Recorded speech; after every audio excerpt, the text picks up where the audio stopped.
WOTN Update number 3. Ngayon ay Marso 20, 2019, gabi ng Miyerkules.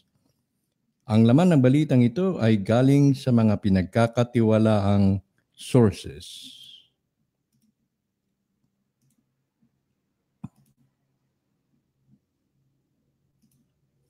Ang mga darating na araw ay magiging kaabang-abang dahil sa mga pinaghahandaang isasagawa tungo sa pagbabago sa kalakaran ng pananalapi, ang Quantum Financial System.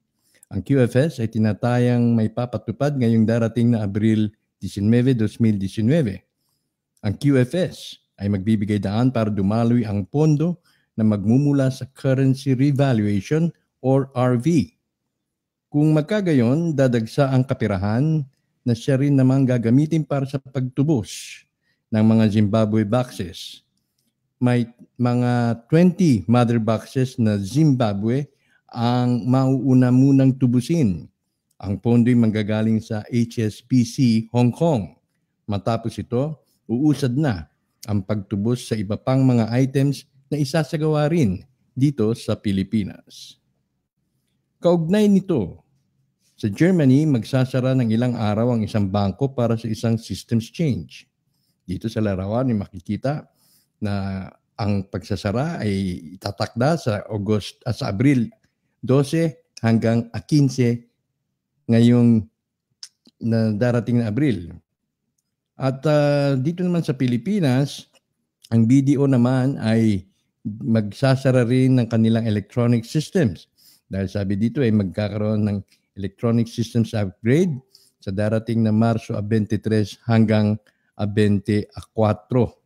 Ayan, kaya po nakikita po natin dito ang trend, no, na may mga systems changes na manakanakay may sinasagawa habang ito ay hindi naman sinasabi ang tunay na kadahilanan, kundi maliban na lamang sa kanilang sasabihin kasi sila ay magsasagawa ng systems upgrade.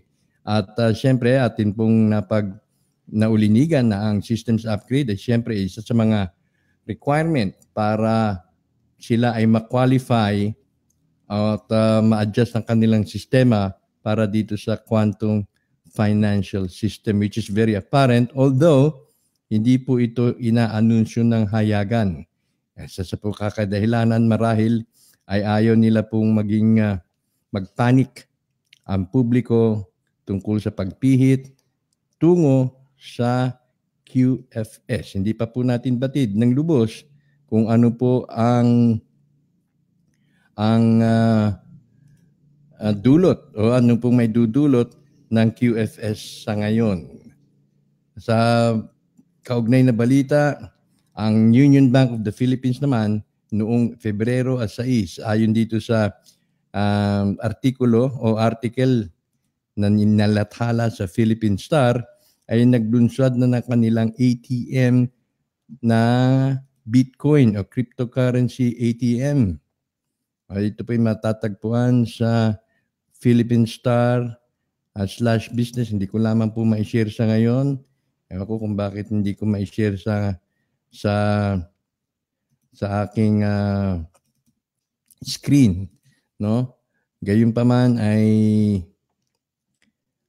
nakatakda pong ilunsad ng ATM ng Union Bank of the Philippines ang kanila pong ATM na cryptocurrency based. Ito po, papakikita ko po sa inyo.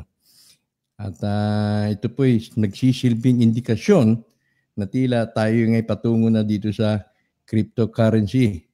Dito ayon sa article na sinulat ni Lawrence Agkawili, February 6, 2019, ay naglunsad na nga ng ATM, Virtual Currency Automated Teller Machine, ang Union Bank. So, kumbaga, ang ATM nito ay hindi naglalaman ng cash as in yung ginagamit po natin ngayon na papel, kundi ang laman po nito ay virtual currency or digital currency na.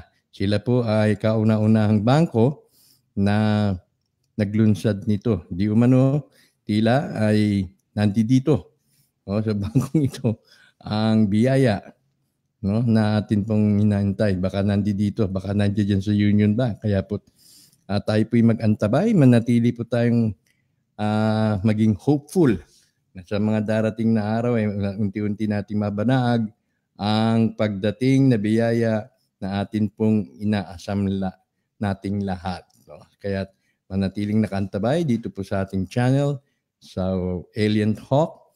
Mag-subscribe lamang po sa www.youtube.com/Tony Israel.